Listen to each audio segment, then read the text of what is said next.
Hari yang seharusnya menjadi hari paling bahagia bagi adik iparku justru berubah menjadi mimpi buruk bagi seluruh keluarganya.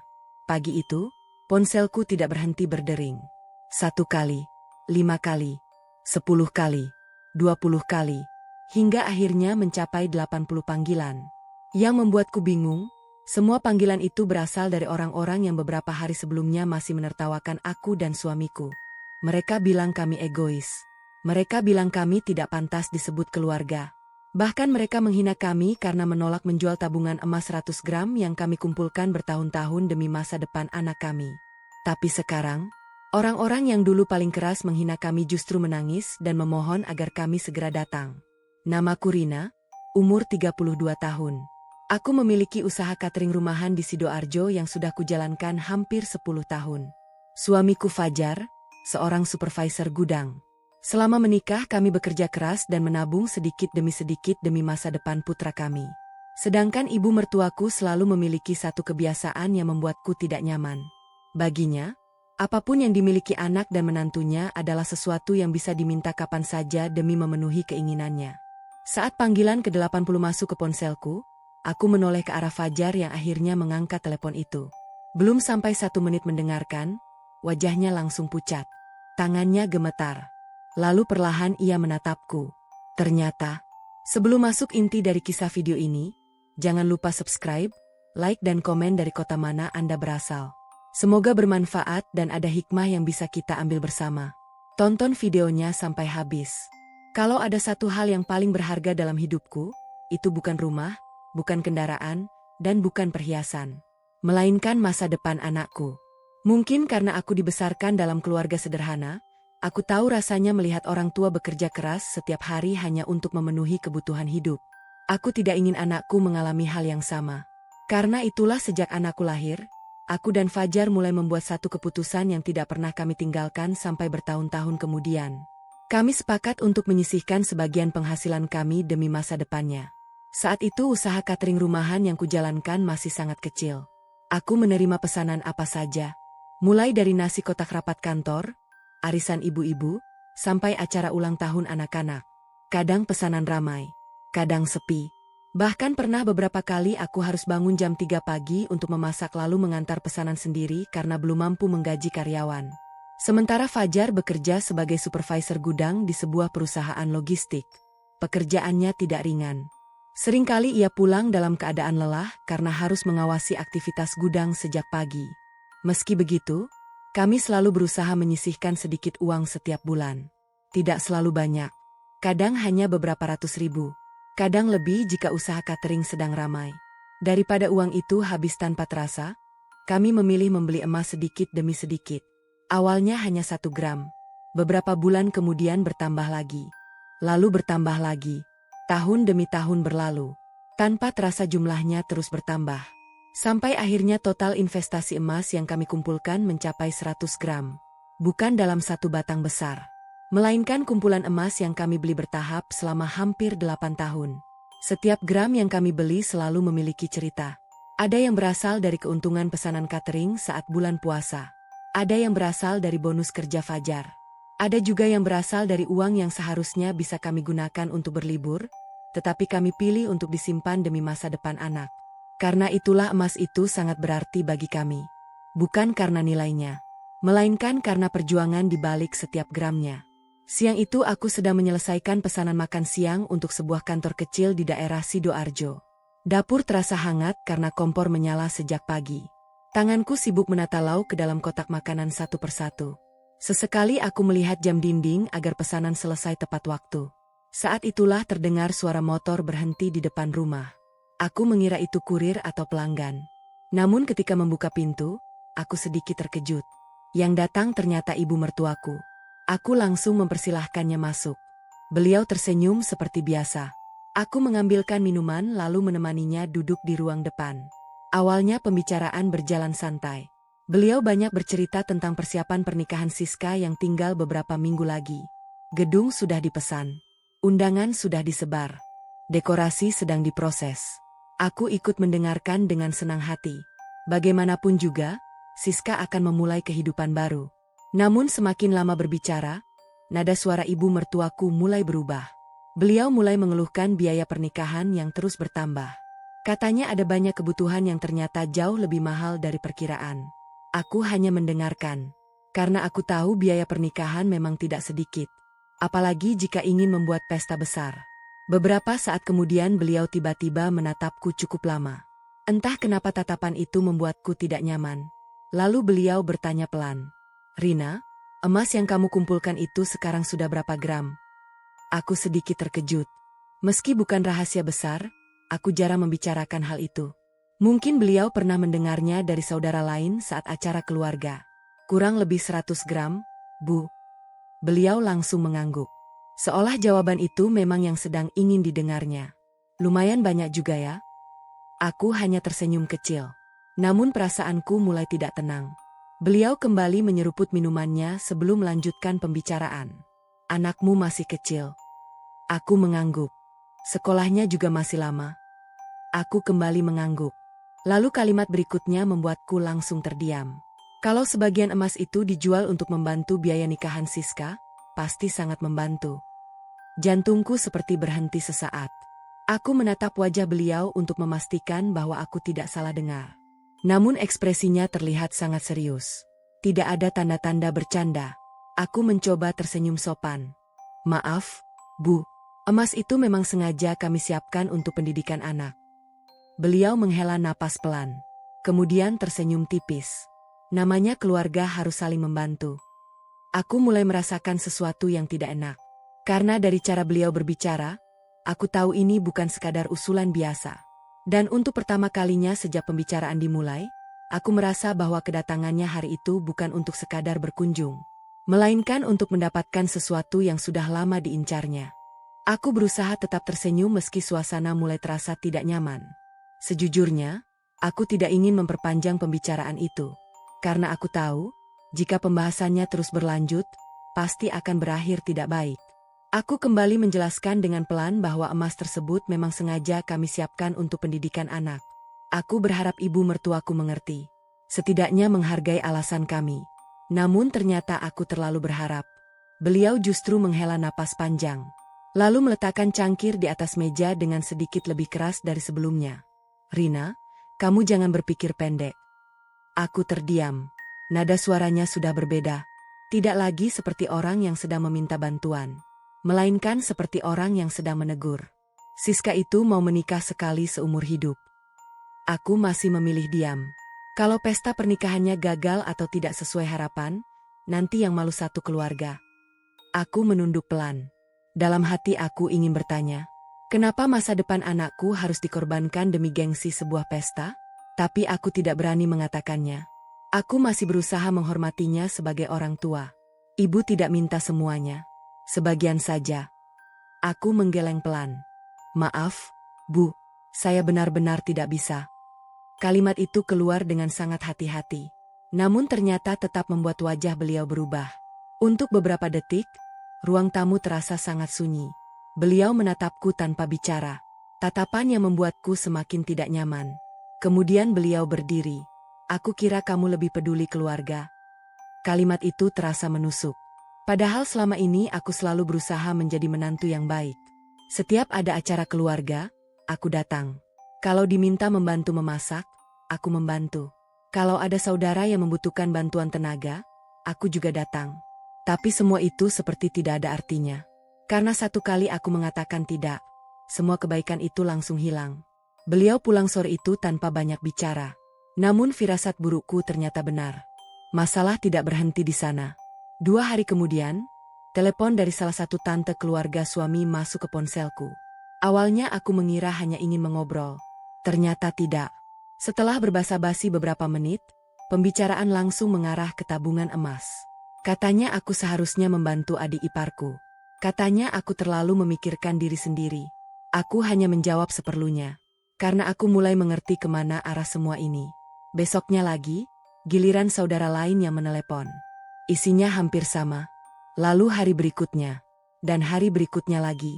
Aku mulai merasa seperti sedang diadili. Semua orang seolah memiliki hak untuk mengatur bagaimana aku menggunakan hasil kerja kerasku sendiri. Yang membuatku sedih. Tidak satu pun dari mereka bertanya alasan kenapa aku mempertahankan emas itu. Mereka hanya melihat jumlahnya. Mereka hanya melihat nilainya. Bukan perjuangan yang ada di baliknya. Malam itu aku sedang membereskan dapur ketika sebuah pesan masuk ke grup keluarga.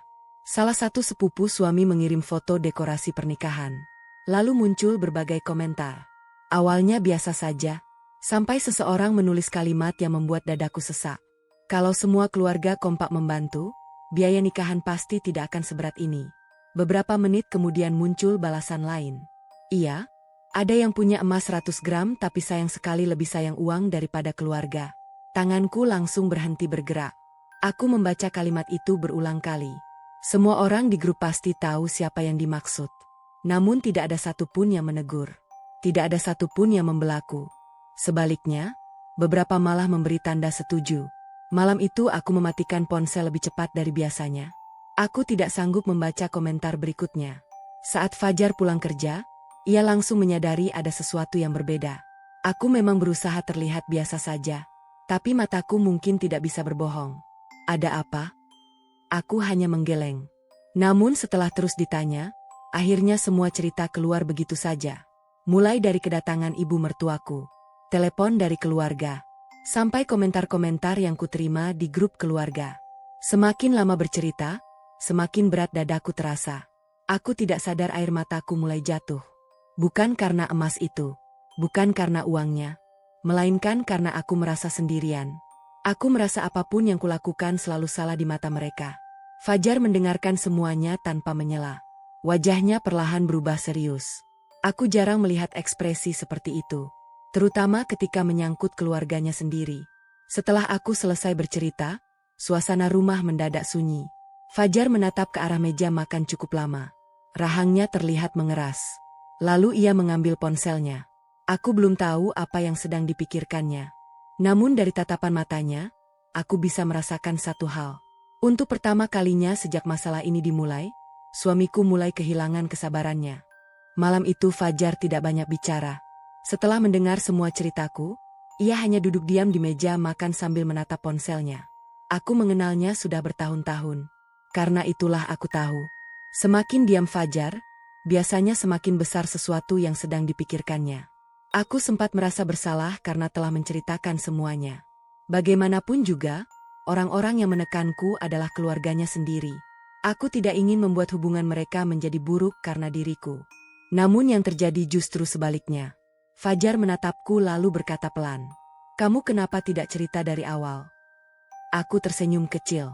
"Aku tidak mau bikin kamu kepikiran." Fajar menghela napas panjang. "Lain kali jangan dipendam sendiri." Kalimat sederhana itu membuat dadaku terasa hangat. Karena sejak masalah ini dimulai, akhirnya ada seseorang yang benar-benar mendengarkan perasaanku. Malam itu kami berbicara cukup lama. Aku menceritakan semua yang selama ini kutahan. Tentang telepon dari keluarga. Tentang sindiran di grup keluarga. Tentang bagaimana aku mulai merasa menjadi orang asing setiap kali nama keluarga dibahas. Fajar mendengarkan semuanya. Tidak sekalipun ia menyalahkanku. Tidak sekalipun ia memintaku mengalah. Justru setelah selesai mendengarkan, ia mengatakan sesuatu yang membuatku hampir menangis. "Emas itu hasil kerja keras kita." Aku hanya diam. "Itu buat anak kita." Mataku mulai terasa panas. Dan tidak ada siapapun yang berhak memaksa kita menjualnya. Untuk pertama kalinya sejak masalah ini muncul, aku merasa tidak sendirian. Keesokan harinya, saat Fajar berangkat kerja, aku mengira semuanya akan berjalan seperti biasa. Namun sore menjelang maghrib, ia pulang lebih cepat dari biasanya. Wajahnya terlihat lelah. Tapi ada sesuatu yang berbeda. Seolah baru saja terjadi percakapan yang tidak menyenangkan. Aku langsung menanyakan apa yang terjadi. Fajar meletakkan tasnya lalu duduk di ruang depan. Beberapa detik ia hanya diam. Kemudian ia berkata bahwa tadi siang ibu mertuaku meneleponnya. Bukan sekali, tapi berkali-kali. Awalnya Fajar tidak mengangkat karena sedang bekerja. Namun akhirnya ia menjawab. Dan seperti yang sudah kuduga, pembahasannya tetap sama. Tabungan emas kami. Katanya keluarga sedang kesulitan. Katanya pernikahan Siska tinggal menghitung hari. Katanya sebagai kakak, Fajar seharusnya ikut membantu. Aku menunduk pelan. Bahkan tanpa mendengar percakapannya, aku sudah bisa membayangkan bagaimana arahnya. Lalu Fajar menceritakan sesuatu yang membuatku semakin sedih. Ternyata ibu mertuaku bukan hanya meminta sebagian. Beliau mulai berharap sebagian besar emas itu bisa dijual. Alasannya karena kebutuhan pernikahan terus bertambah. Aku langsung terdiam. 100 gram emas yang kami kumpulkan selama hampir 8 tahun dianggap bisa dilepaskan begitu saja hanya demi satu acara. Malam itu aku tidak bisa tidur. Bukan karena marah, tapi karena kecewa. Aku tidak mengerti kenapa masa depan anakku terasa begitu tidak penting di mata mereka. Beberapa hari kemudian, keluarga besar mengadakan pertemuan kecil di rumah ibu mertuaku. Fajar mengajakku datang. Katanya lebih baik semuanya dibicarakan secara langsung daripada terus melalui telepon. Awalnya aku ragu, namun akhirnya aku ikut. Saat kami tiba, beberapa anggota keluarga sudah berkumpul. Suasana terlihat hangat di permukaan. Tapi aku bisa merasakan ada sesuatu yang sedang menunggu. Dan benar saja, belum sampai setengah jam, pembicaraan kembali mengarah ke biaya pernikahan. Satu persatu mulai memberikan pendapat. Ada yang bilang keluarga harus saling membantu. Ada yang bilang pengorbanan adalah bukti kasih sayang. Ada juga yang berkata bahwa uang bisa dicari lagi. Aku hanya duduk diam. Karena aku tahu, semua kalimat itu sebenarnya ditujukan kepadaku. Lalu ibu mertuaku akhirnya berbicara langsung. Beliau mengatakan bahwa keluarga berharap kami mau menjual sebagian besar emas yang kami miliki. Ruangan langsung menjadi sunyi. Semua mata tertuju kepada kami. Aku merasakan jantungku berdegup lebih cepat. Namun sebelum aku sempat membuka mulut, Fajar lebih dulu berbicara. Suaranya tenang, tapi tegas. Maaf, Bu, kami tidak akan menjual emas itu. Beberapa orang langsung saling berpandangan.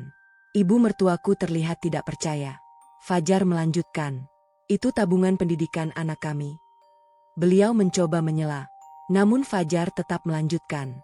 Pesta pernikahan berlangsung 1 hari. Masa depan anak saya berlangsung seumur hidup. Suasana berubah tegang. Tidak ada yang menyangka Fajar akan berbicara setegas itu. Selama ini ia dikenal sebagai orang yang selalu mengalah. Terutama kepada keluarganya sendiri. Namun hari itu berbeda. Aku bisa melihat bahwa kesabarannya sudah habis. Beberapa saudara mulai berkomentar. Ada yang mengatakan kami terlalu perhitungan. Ada yang mengatakan kami tidak tahu arti keluarga. Bahkan ada yang tertawa kecil sambil berkata bahwa kami terlalu takut miskin. Aku menunduk. Bukan karena malu, melainkan karena berusaha menahan perasaan. Namun yang membuatku terkejut, Fajar tidak mundur sedikit pun. Ia menggenggam tanganku di depan semua orang. Lalu berdiri dari kursinya. Kami datang untuk menghormati keluarga. Suaranya terdengar jelas. Tapi kalau menghormati keluarga berarti harus mengorbankan masa depan anak kami, saya tidak bisa melakukannya. Setelah mengatakan itu, Fajar mengajakku pulang. Tidak ada yang berusaha menahan kami. Namun saat kami berjalan keluar, aku masih sempat mendengar beberapa orang menertawakan keputusan kami. Katanya kami akan menyesal. Katanya kami terlalu pelit. Katanya suatu hari kami akan sadar bahwa keluarga lebih penting daripada emas. Aku hanya menggenggam tangan suamiku sepanjang perjalanan pulang. Karena saat itu aku belum tahu, orang-orang yang menertawakan kami malam itu justru akan menjadi orang yang paling panik beberapa minggu kemudian. Setelah pertemuan malam itu, hubungan kami dengan keluarga besar berubah. Tidak ada pertengkaran terbuka, tidak ada teriakan. Namun suasananya terasa berbeda. Telepon mulai jarang masuk. Pesan di grup keluarga juga semakin sepi setiap kali aku mengirim sesuatu. Aku tahu mereka masih kecewa, mungkin juga marah. Tapi sejujurnya, aku sudah terlalu lelah untuk memikirkan semua itu. Aku hanya ingin kembali menjalani hidup dengan tenang. Dan fokus pada keluargaku sendiri. Hari-hari berikutnya berjalan seperti biasa. Pagi hari aku mengurus pesanan catering. Siang hingga sore aku sibuk menyiapkan bahan untuk pesanan berikutnya. Sedangkan Fajar tetap berangkat kerja seperti biasa. Sesekali kami masih mendengar kabar tentang persiapan pernikahan Siska. Biasanya dari saudara atau tetangga yang kebetulan bertemu. Katanya gedung yang dipilih cukup besar. Dekorasinya mewah. Cateringnya juga salah satu yang paling mahal di daerah itu. Aku sempat heran. Karena setahuku kondisi keuangan keluarga mertua sebenarnya tidak terlalu longgar. Bahkan beberapa bulan sebelumnya ibu mertuaku sendiri sering mengeluhkan pengeluaran rumah yang semakin besar. Namun aku memilih tidak banyak berpikir. Itu urusan mereka. Dan aku tidak ingin kembali masuk ke dalam konflik yang sama. Suatu sore, saat sedang memotong bahan masakan di dapur, Seorang tetangga yang juga masih saudara jauh keluarga suami datang mengambil pesanan. Seperti biasa kami mengobrol sebentar. Sampai akhirnya ia berkata sesuatu yang membuatku sedikit terkejut. Keluarga mertuamu berani juga ya? Aku menoleh. Berani apa? Ia terlihat ragu-ragu. Lalu mendekat sedikit. Kudengar mereka pinjam uang cukup banyak buat biaya nikahan. Aku langsung terdiam. Jujur saja, aku tidak tahu soal itu. Selama ini tidak ada yang bercerita kepadaku. Tetanggaku itu juga tidak tahu detailnya. Ia hanya mendengar dari orang lain. Setelah ia pulang, aku sempat memikirkan perkataannya. Namun lagi-lagi aku mencoba mengabaikannya. Karena aku tidak ingin ikut campur. Malam harinya, saat makan bersama, aku menceritakan hal itu kepada Fajar. Ia juga terlihat terkejut. Tapi reaksinya hampir sama denganku.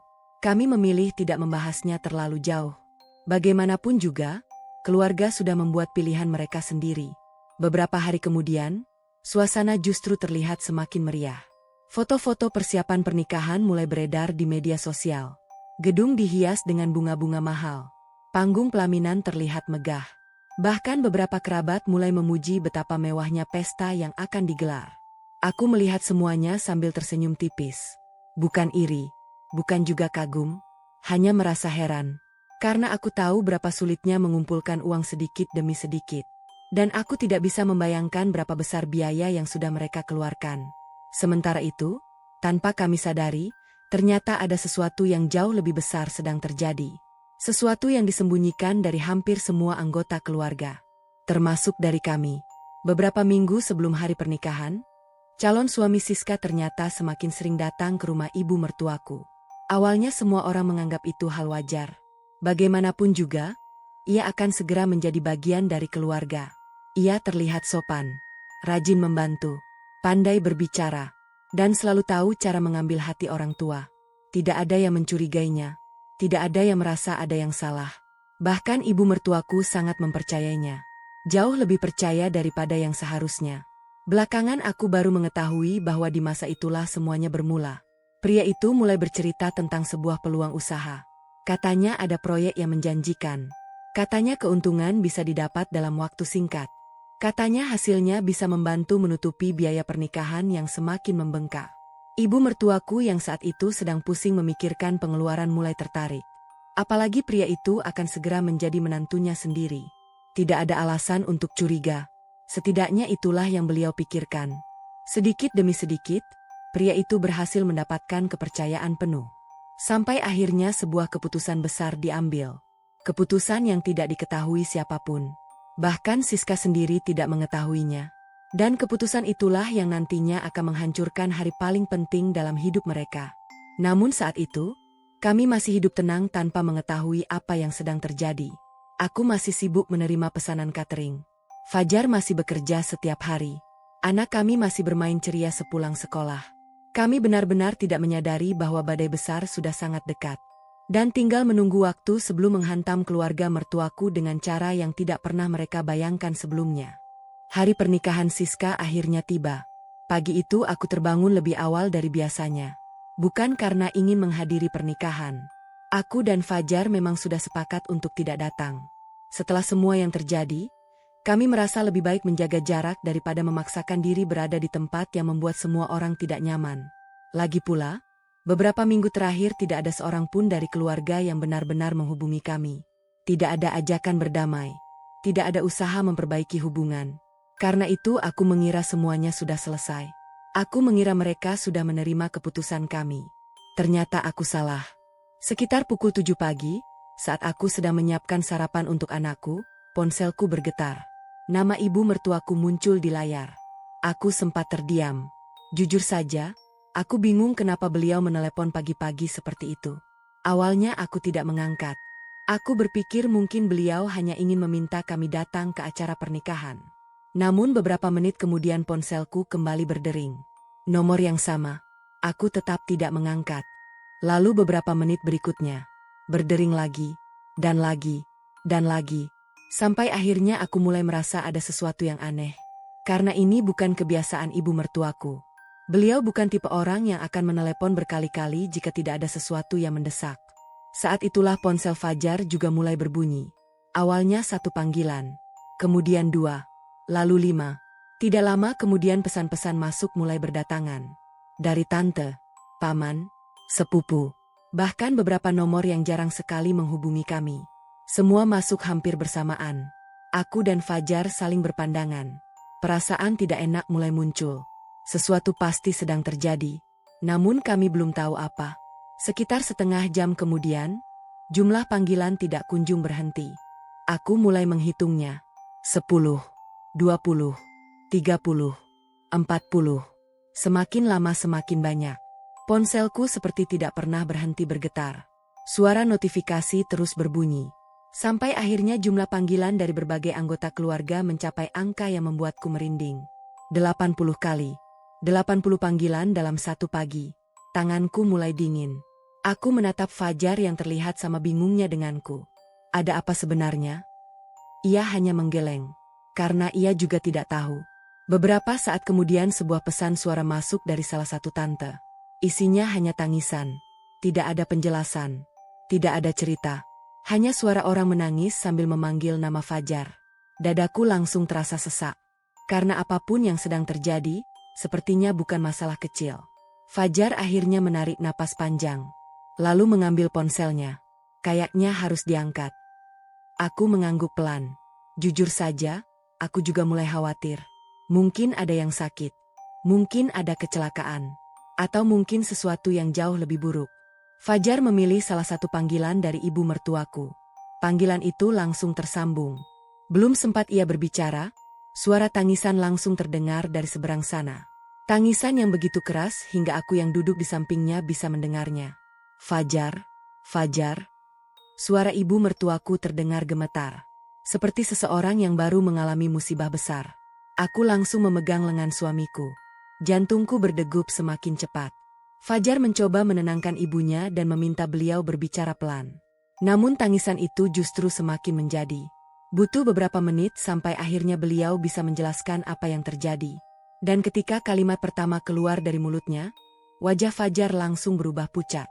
Matanya membesar. Rahangnya mengeras. Aku belum pernah melihat ekspresi seperti itu sebelumnya. Beberapa detik ia hanya diam mendengarkan. Tidak menyela. Tidak bertanya. Hanya mendengarkan. Semakin lama wajahnya semakin tegang. Aku bisa merasakan sesuatu yang buruk sedang disampaikan dari seberang telepon. Setelah beberapa menit, panggilan akhirnya berakhir. Ruangan langsung terasa sunyi. Aku menatap Fajar. Ia masih memegang ponselnya. Tatapannya kosong. Seolah sedang berusaha mencerna apa yang baru saja didengarnya. Mas? Suaraku hampir tidak terdengar. Fajar perlahan menoleh ke arahku. Lalu berkata dengan suara yang jauh lebih pelan daripada biasanya. Pengantin prianya hilang. Aku langsung membeku. Untuk sesaat aku bahkan tidak tahu harus bereaksi seperti apa. Karena kalimat itu terdengar begitu tidak masuk akal. Hari pernikahan sudah dimulai. Para tamu sudah berdatangan. Gedung sudah disiapkan. Semua orang sudah berkumpul. Tapi pengantin prianya justru menghilang. Dan yang lebih membuatku merinding, ternyata itu baru awal dari bencana yang sebenarnya. Aku masih sulit mempercayai apa yang baru saja kudengar. Pengantin pria menghilang. Di hari pernikahannya sendiri. Rasanya seperti cerita yang hanya ada di sinetron. Tapi pagi itu, hal itu benar-benar terjadi. Aku duduk perlahan di kursi ruang makan. Pikiranku masih berusaha memahami keadaan. Sementara Fajar terlihat kembali membaca puluhan pesan yang masuk dari keluarganya. Semakin banyak pesan yang ia baca, semakin serius wajahnya. Aku bisa melihat ada sesuatu yang jauh lebih besar daripada sekadar calon pengantin yang tidak datang. Beberapa menit kemudian, salah satu sepupu Fajar menelepon. Kali ini Fajar mengangkatnya menggunakan pengeras suara. Suara panik langsung memenuhi ruangan. Katanya sejak subuh calon suami Siska sudah tidak bisa dihubungi. Awalnya keluarga mengira ia sedang dalam perjalanan menuju lokasi akad. Namun waktu terus berjalan. Jam akad semakin dekat. Dan pria itu tidak kunjung muncul. Mereka mulai menghubungi teman-temannya. Tidak ada yang tahu. Mereka menghubungi keluarganya. Jawabannya justru membuat semua orang semakin panik. Karena ternyata keluarganya sendiri juga tidak mengetahui keberadaannya. Aku mulai merasakan sesuatu yang aneh. Karena orang yang benar-benar berniat menikah, biasanya tidak akan menghilang begitu saja. Apalagi di hari yang sudah ditunggu berbulan-bulan. Tak lama kemudian, fakta lain mulai bermunculan. Sedikit demi sedikit. Seperti potongan puzzle yang perlahan tersusun. Salah satu teman dekat calon pengantin pria akhirnya mengaku bahwa beberapa minggu terakhir pria itu sering terlihat bersama seorang wanita lain. Awalnya tidak ada yang percaya. Karena selama ini ia selalu terlihat baik, ramah, sopan, dan sangat meyakinkan. Namun semakin banyak informasi yang muncul, semakin sulit untuk menyangkal kenyataan. Wanita itu ternyata bukan sekadar teman. Mereka memiliki hubungan khusus. Hubungan yang sudah berlangsung cukup lama. Aku langsung membayangkan Siska. Bagaimana perasaannya saat mengetahui semua ini? Pasti sangat hancur. Pasti sangat sakit. Karena tidak ada luka yang lebih menyakitkan daripada dikhianati tepat sebelum hari pernikahan. Namun kenyataan pahit belum berhenti sampai di situ. Sekitar 1 jam kemudian, telepon kembali masuk. Kali ini dari Paman Fajar. Dan dari percakapan itulah kami akhirnya mengetahui alasan sebenarnya kenapa keluarga begitu panik sampai menelepon puluhan kali. Bukan hanya karena calon pengantin pria menghilang. Bukan hanya karena perselingkuhan. Melainkan karena ada sesuatu yang jauh lebih besar. Sesuatu yang selama ini disembunyikan dari hampir semua anggota keluarga. Termasuk dari kami. Ternyata beberapa minggu sebelumnya, pria itu berhasil meyakinkan ibu mertuaku untuk menyerahkan uang 100 juta rupiah. Katanya ada peluang investasi yang sangat menjanjikan. Keuntungannya bisa digunakan untuk menutup sebagian biaya pernikahan. Bahkan bisa membantu kondisi keuangan keluarga setelah acara selesai. Karena sudah menganggapnya sebagai calon menantu sendiri, ibu mertuaku percaya begitu saja. Beliau tidak bercerita kepada siapapun. Tidak kepada Siska. Tidak kepada saudara-saudaranya. Tidak juga kepada Fajar. Diam-diam beliau mengumpulkan uang itu. Sebagian berasal dari pinjaman. Sebagian lagi berasal dari utang kepada beberapa kerabat. Semua diserahkan kepada pria tersebut. Dan sekarang, pria itu menghilang. Uangnya juga ikut menghilang. Ruangan terasa hening setelah mendengar cerita itu. Aku menatap Fajar. Ia terlihat sama terkejutnya denganku. Kini aku mulai mengerti kenapa ibu mertuaku menangis sampai kehilangan kendali. Bukan hanya karena pernikahan anaknya terancam gagal. Tapi karena dalam waktu bersamaan, ia juga kehilangan uang dalam jumlah yang sangat besar. Uang yang bahkan bukan miliknya sepenuhnya. Sementara di gedung pernikahan, para tamu terus berdatangan. Dekorasi mahal sudah berdiri. Musik sudah diputar. Makanan sudah disiapkan. Namun suasana berubah menjadi kacau. Orang-orang mulai berbisik. Mulai bertanya-tanya. Mulai mencari tahu apa yang sebenarnya terjadi. Dan seperti biasanya, kabar buruk selalu menyebar lebih cepat daripada kabar baik. Tidak butuh waktu lama sampai sebagian tamu mengetahui bahwa pengantin pria kabur. Beberapa orang mulai pulang. Sebagian lagi memilih bertahan sambil bergosip. Sementara Siska dikabarkan terus menangis di ruang rias. Ia menolak bertemu siapapun. Ia bahkan tidak sanggup melihat gaun pengantin yang sudah dipersiapkan selama berbulan-bulan. Membayangkannya saja membuat dadaku terasa sesak. Aku memang pernah kecewa pada keluarga mereka. Tapi aku tidak pernah berharap musibah sebesar ini menimpa Siska. Di tengah semua kekacauan itu, pesan dari ibu mertuaku kembali masuk ke ponsel Fajar. Kali ini isinya jauh lebih singkat. Tidak ada kemarahan. Tidak ada kesombongan. Tidak ada sindiran seperti dulu. Hanya beberapa kalimat sederhana yang membuat suasana mendadak terasa berat. Beliau memohon agar Fajar datang. Beliau berkata keluarga sudah tidak tahu harus berbuat apa lagi. Dan untuk pertama kalinya sejak semua masalah ini dimulai, aku bisa merasakan bahwa keluarga yang dulu begitu yakin dan percaya diri akhirnya benar-benar berada di titik terendah mereka. Namun mereka belum menyadari satu hal. Masalah yang menunggu mereka ternyata belum selesai. Karena beberapa minggu setelah pesta yang gagal itu, orang-orang yang memberi pinjaman mulai datang menagih. Dan kedatangan mereka akan membawa babak baru yang jauh lebih menakutkan daripada hilangnya seorang pengantin pria. Setelah membaca pesan dari ibu mertuaku, aku dan Fajar sama-sama terdiam cukup lama. Di satu sisi, luka yang diberikan keluarganya kepadaku masih terasa. Aku masih ingat bagaimana mereka menertawakan kami. Bagaimana mereka menyebut kami pelit. Bagaimana mereka menganggap masa depan anak kami tidak sepenting pesta pernikahan yang megah. Namun di sisi lain, aku juga tidak tega membayangkan apa yang sedang dialami Siska saat itu. Tidak ada wanita yang pantas menerima penghinaan seperti itu di hari yang seharusnya menjadi hari paling bahagia dalam hidupnya. Akhirnya Fajar memutuskan untuk pergi. Bukan untuk menyelamatkan pesta. Bukan juga untuk menyelesaikan semua masalah. Ia hanya ingin memastikan adiknya baik-baik saja. Aku ikut bersamanya. Sepanjang perjalanan, tidak banyak percakapan di antara kami. Entah kenapa suasana terasa sangat berat. Saat kami tiba di gedung pernikahan, pemandangan di sana benar-benar berbeda dari yang kubayangkan. Beberapa tamu masih terlihat berdiri berkelompok. Sebagian sedang berbicara pelan. Sebagian lagi mulai meninggalkan lokasi. Suasana yang seharusnya penuh kebahagiaan justru terasa muram. Aku melihat beberapa pekerja dekorasi mulai membereskan sebagian perlengkapan. Sementara di sudut ruangan, beberapa anggota keluarga tampak kebingungan menghadapi berbagai pertanyaan dari tamu. Tidak ada lagi kemegahan yang dibanggakan selama berbulan-bulan. Yang tersisa hanya rasa malu dan kekecewaan. Ketika kami masuk ke ruang keluarga, aku melihat Siska duduk di kursi dengan wajah sembab. Riasan yang sejak pagi dibuat dengan sempurna sudah bercampur air mata. Ia terlihat seperti kehilangan seluruh tenaganya. Saat melihat Fajar, tangisnya kembali pecah. Fajar langsung menghampirinya. Tidak ada ceramah. Tidak ada kata-kata menyalahkan. Ia hanya duduk di samping adiknya dan membiarkannya menangis. Kadang seseorang memang tidak membutuhkan solusi. Ia hanya membutuhkan seseorang yang tetap hadir saat semua orang pergi. Aku berdiri tidak jauh dari mereka. Dan untuk pertama kalinya hari itu, aku benar-benar merasa kasihan pada Siska. Kesalahannya hanya satu. Ia terlalu percaya kepada orang yang salah. Beberapa jam kemudian kami membantu keluarga membereskan keadaan. Bukan karena kami melupakan semua perlakuan mereka, tetapi karena kami tidak ingin keadaan menjadi lebih buruk. Hari itu akhirnya berlalu. Namun masalah ternyata belum selesai. Bahkan bisa dibilang baru saja dimulai. 2 minggu setelah peristiwa itu, kabar baru mulai terdengar. Orang-orang yang meminjamkan uang kepada ibu mertuaku mulai menagih. Awalnya masih biasa. Mereka datang baik-baik, mengingatkan, menanyakan kapan pembayaran dilakukan.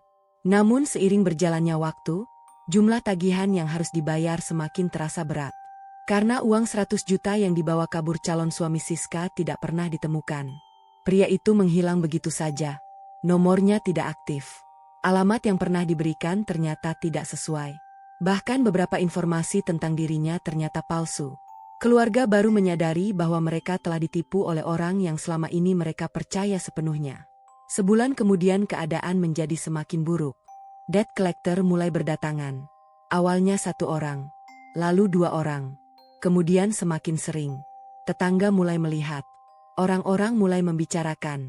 Dan perlahan rasa malu yang dulu begitu dijaga oleh ibu mertuaku justru runtuh di depan banyak orang. Suatu sore, saat aku sedang menyelesaikan pesanan catering, terdengar suara ketukan di pintu rumah. Aku membuka pintu, dan aku langsung terdiam. Yang berdiri di depan rumah ternyata ibu mertuaku. Aku hampir tidak mengenalinya. Wajahnya terlihat jauh lebih tua. Matanya sembab. Tubuhnya tampak lelah. Berbeda sekali dengan sosok yang dulu selalu terlihat percaya diri. Beliau meminta izin masuk. Aku mempersilahkannya. Beberapa menit kami hanya duduk dalam diam. Sampai akhirnya beliau mulai menangis. Tangisan yang kali ini berbeda. Bukan tangisan panik. Bukan tangisan marah. Melainkan tangisan seseorang yang sedang menyesali banyak hal. Dengan suara bergetar, beliau meminta maaf. Meminta maaf karena telah memaksaku menjual tabungan anak. Meminta maaf karena telah mempermalukanku di depan keluarga. Meminta maaf karena lebih mementingkan gengsi daripada masa depan cucunya sendiri. Aku tidak langsung menjawab. Aku hanya mendengarkan. Karena aku tahu, tidak mudah bagi seseorang seusia beliau untuk mengakui kesalahan seperti itu. Lalu beliau mengatakan satu kalimat yang sampai hari ini masih kuingat.